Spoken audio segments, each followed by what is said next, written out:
Hello, my name is Taya Graham, and welcome to the Police Accountability Report. As I always make clear, this show has a single purpose, holding the politically powerful institution of policing accountable. And to do so, we don't just focus on the bad behavior of individual cops. Instead, we examine the system that makes bad policing possible. And today, we're going to achieve that goal by examining just how far police and prosecutors will go to quash dissent, a tale of protracted prosecution against a popular auditor named Otto the Watchdog that raises serious questions about the underlying imperative of our country's criminal justice system. But before I get started, I want you watching to know that if you have evidence of police misconduct, please email it to us privately at par@therealnews.com, and we might be able to investigate for you. And of course, you can always message me directly at Taya's Baltimore on Facebook or Twitter. And please like, share, and comment on our videos. It really does help us. And I try to answer your comments when I can.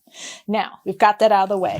One of our most important tasks on the show is following up on stories we reported on before. It's something we feel is vital to our mission, letting the cops and the courts know we will not relent when we believe a story warrants our attention. And one of those ongoing tales involves a man who is no stranger to this show. His name is Otto the Watchdog, and he is a hard-working cop watcher and auditor who's created some of the most memorable videos and tactics in the annals of holding police accountable. Let's remember, it was Otto who spontaneously did this, bowing in front of a Texas cop who was harassing him outside a gas station. This incident documented in this video clip was a brilliant and also revealing take on police power that not only seemed to confound the cops confronted by it, but also created one of the most memorable images I've ever seen on any channel anywhere. And believe me, I've watched a lot of YouTube. But it's the consequences of Otto's work that we will discuss in detail today. That's because, and I'm not kidding, this week, Otto will be in court for this, holding a sign. So what kind of sign? Well, as you can see from this video, a sign that, while you may not agree with the sentiment, certainly makes some intriguing arguments about the current state of this country. It's one one might call a satirical commentary on the frustration and futility of American life, which often seems truly beyond repair. But it's also a way, Otto told us, he expresses his frustration with a system that marginalizes people and consistently overlooks their humanity. Let's listen. So the sign was kind of a work in progress.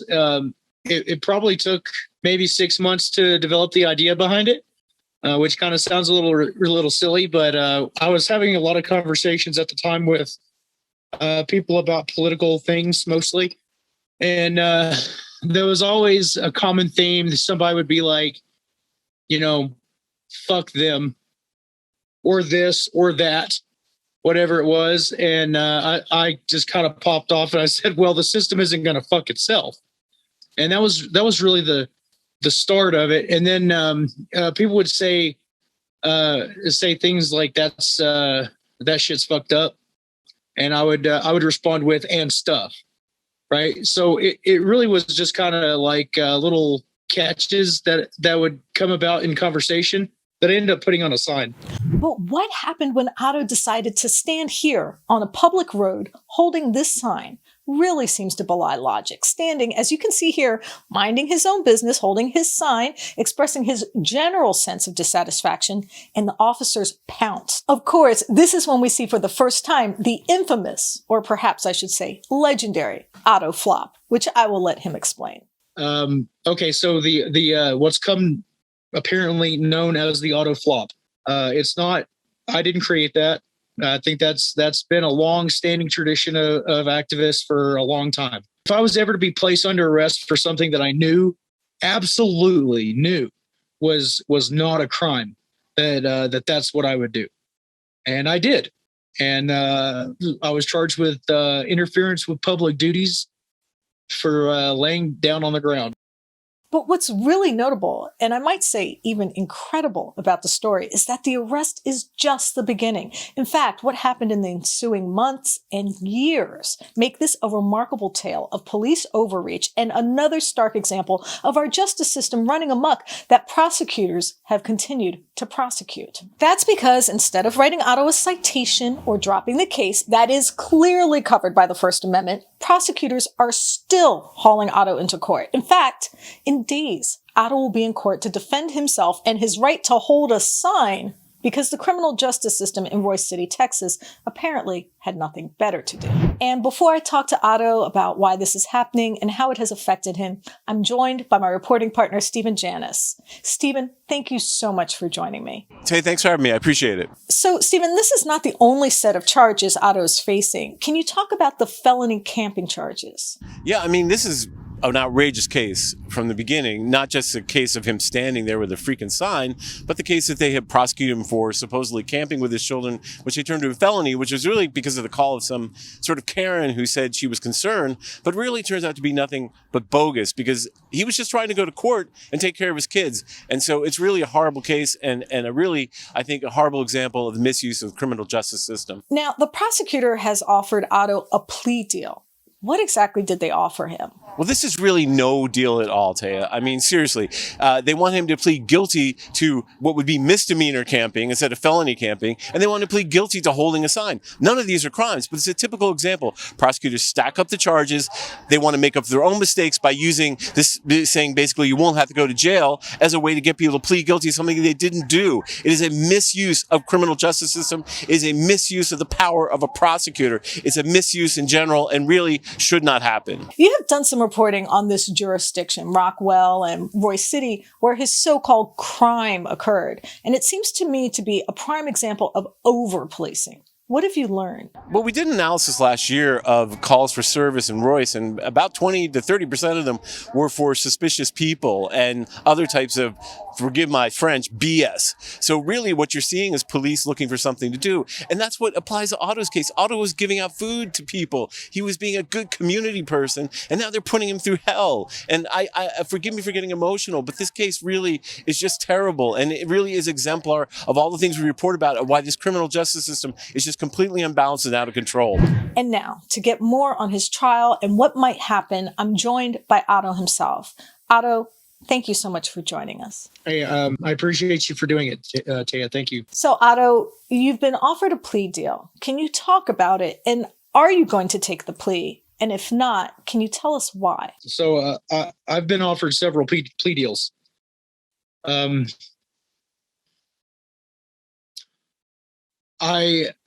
the trial is allegedly coming up soon, so this is currently still pre-trial.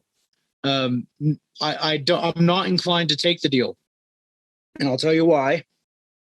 One, I've said that I've admitted guilt to things in the past that I didn't do, and that was, oh man, 20 years ago. Am I that old? Something like that, about 20 years ago. And it still bothers me. I still have problems, with myself. No, I don't think it affects it may have affected my life, but it still bothers me. So no, I can't. I'm not going to do that again. So the deal is that I plead guilty to everything they accused me of, and they would let me go with no jail and no fine. It's just a conviction. And honestly, I think for most people, that's a reasonable offer. Whether you're guilty or not, that's a reasonable offer. And that's why most people take a plea. I sit in a lot of courtrooms. And a common thing is when people come up to court, they initially try to argue the facts, right? They think that, I don't know why they think this, but they think that when you get to come to court, that you get to argue your case. But that's not the way it happens. You show up to court and say, I am not guilty. And then they say, okay, come back in 3 months. As a matter of fact, I've been arrested for the same disorderly conduct at least 3 times. And I've yet to be convicted. I haven't even been to trial. We haven't even, I've been fighting for 3 years, but all they do is kick it down the road. So you are also battling another set of charges related to a camping incident. Can you talk about what those charges are? yeah, it's really hard to talk about. And I've had lots of time to process it, and it hasn't helped even a little bit. It still hurts every time. Um, so forgive me, but the charges that they put against me of child endangerment uh, is usually reserved for people who do something, or leave their kids to go do dope or something, or something like that. And as a result of being charged with child endangerment, I wasn't able to even speak with my children for a year, a little over a year. It was 16 months actually. Before the court finally the prosecutor finally decided to make a modification to the bond, which would allow me to communicate with them again, only on certain times and things like that. So I get visitation with my kids, which is I think that's a rough term. It implies that one of us is. I mean, that's what you. It's just a strange term, visitation. I get to visit with my children, and this is all before I've been convicted of anything. I have no convictions of any kind. So when they, yeah, and my kids we were already going through a rough spot, right? It was already rough. We were making the most of it at the time as it was. So now we have the court trying to tell not just me, but also my entire family and my extended family, how we can live and what rules we have to abide by. And none of us agree to these terms. Everybody thinks it's ridiculous, right? And I can't even tell my kids I love them. That was the absolute worst. And to be honest with you, I almost didn't make that. I almost didn't make it, because that was the absolute roughest. It's like you get to I still got pictures and things like that. So now, my kids are out there, and I know that they're going through some stuff, and I can't even talk to them about it. Right? I can't even write. I can't do nothing. Just have to sit there and watch. And I was afraid that they thought that I abandoned them. So thankfully, my family is pretty awesome, and kept reminding them that Daddy loves them. So when I finally got to see him again, that was a pretty big deal, man. But it should have never happened. I wasn't doing anything at all. I was minding my own business, trying to do what they wanted me to do. I was trying to show up to court, and I just keep getting arrested on the way to court. It's fucked up. I made fun of them, and they crushed me as a result of it. And I don't want to say that I don't want to say they broke me, but they fucking might have. I am not the same person that I was 2 years ago, 3 years ago. My God, it's been 3 years, and I've had very little resolution on my case. The cases the only one that I even care about at this point is the camping with my children case, because that one has all the pain with it. And I miss my kids, man. The kids, when you got a 6-year-old and he hasn't seen his dad in 3 years, what the fuck? It's not like it's not like I disappeared. It's not like I ran off. I'm right here. I've been here the whole time. I just can't talk to him.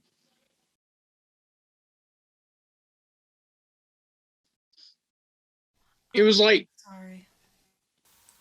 right before Christmas, and then all the birthdays right after that. I've missed a lot, man. I just hope it doesn't fuck them up.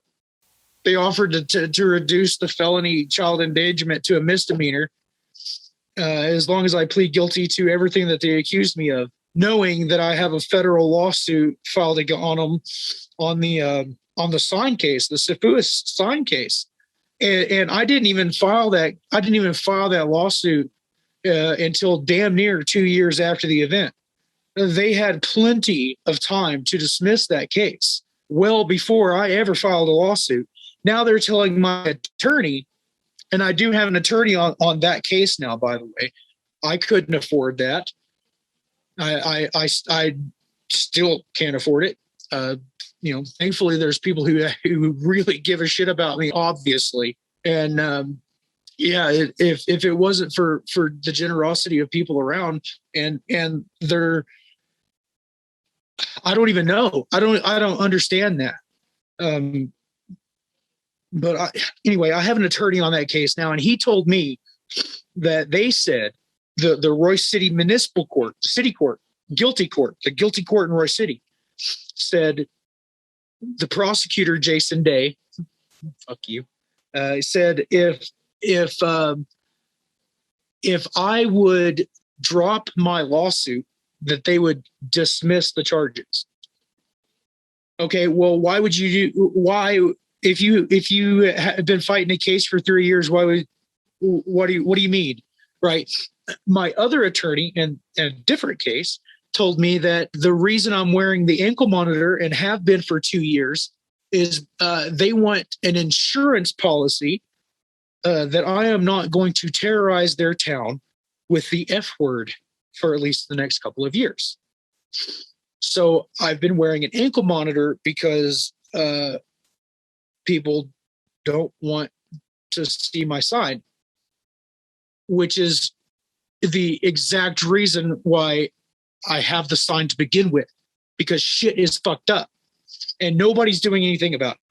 So, Otto, I talked about Franz Kafka's book, The Trial, in a recent episode, and how the travails of the book's main character mirror the often absurd process of our criminal justice system. And I know you recently read it. What do you think? Yeah, Franz Kafka, I believe he's a Czech author who writes a lot of stories about.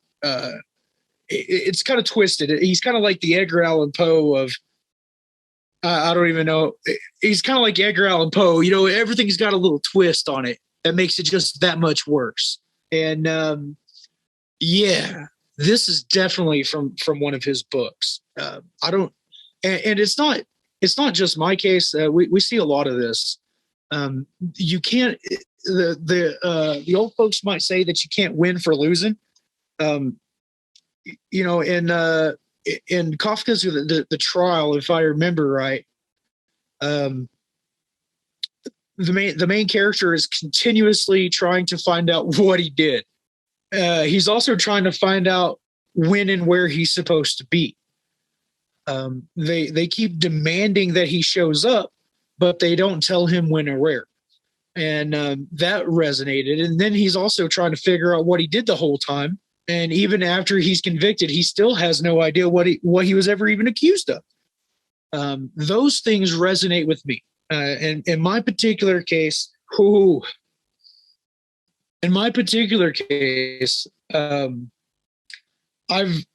been set for trial before, and they would change the date of the trial and not tell me. So I would show up to court, and there is no court. Mind you, I live in Colorado. It's a 10-hour drive at least to get there. So, and it's not just the 10 hours you drive there, you spend a day, and then you have to drive back. It's expensive, and that's rough. And then to show up and it's all for naught. I've been fighting these cases, this quarterly. I've been fighting that for 3 years. That was 2018, and the camping with kids case, that was 2019. So these are getting on along there. Speedy trial, You have a right to a speedy trial. That's a joke. That's another joke. It's one of those things that we want to believe because it sounds good, but in practice it doesn't exist. At least in my experience. So when Kafka's talking about going to court, this man has no idea why he's there. He doesn't know where he's supposed to go. He doesn't know anything. I still don't know why I'm facing child endangerment charges. I have an understanding only because I have experience in pulling these records for myself. Otherwise, I still wouldn't know what the charge, what they were even alleging. All they said is that it was child endangerment, and I guess that because it was hot, or because there was no food or water, but that's not, none of those things are true. So even after 2 years, I don't know what I did that I wasn't supposed to do. So I'm sure there are some viewers who might say, what's the big deal? Why should we care if a guy named Otto the Watchdog is facing a trial for holding a sign with a few random profanities? What does it matter? And how is it germane to the process of police accountability, especially since Otto made the choice to protest? Aren't there real cases of police brutality that need your attention? Well, let me explain why I think Otto's story matters. First, it's an excellent question. I mean, as the Washington Post just reported, American police are on a pace to kill over 1,000 people this year alone. It's a number that is similar to past years that shows no sign of abating despite nationwide calls for reform. And as we've noted on this show before, it's a level of deadly police interactions that continues to exceed any other place in the world. But I think there's something about the work of Otto that is more important than meets the eye. It's a byproduct of these sort of encounters that must be acknowledged and also understood. To explain what I mean, I'm going to use a personal experience to offer some perspective.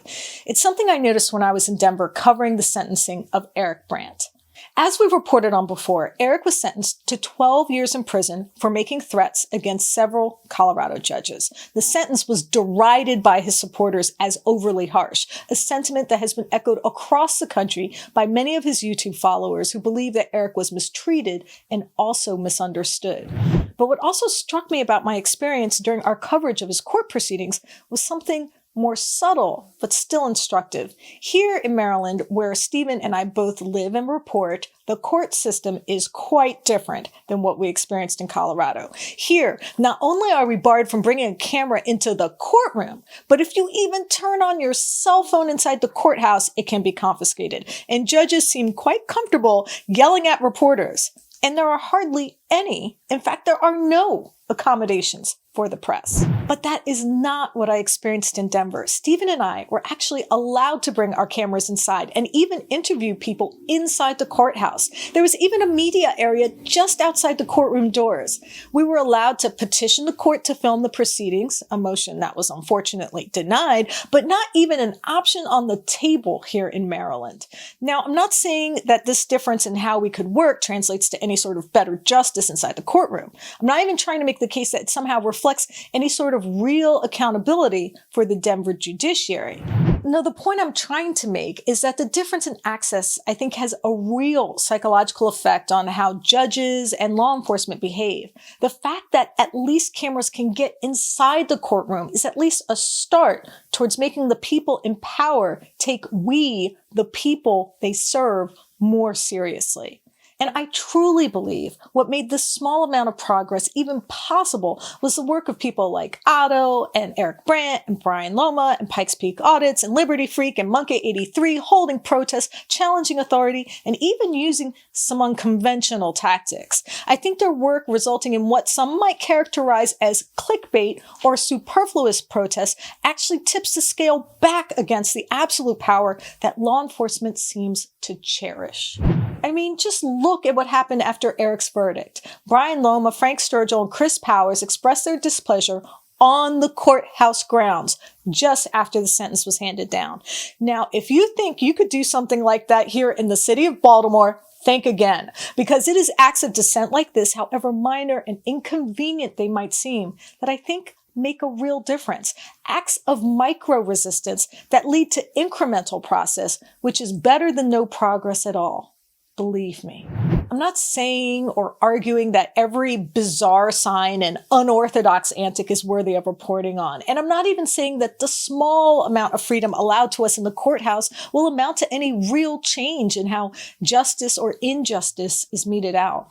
All I'm trying to convey here is that dissent is not clean, simple, or even easy to measure in the context of what it aims to achieve.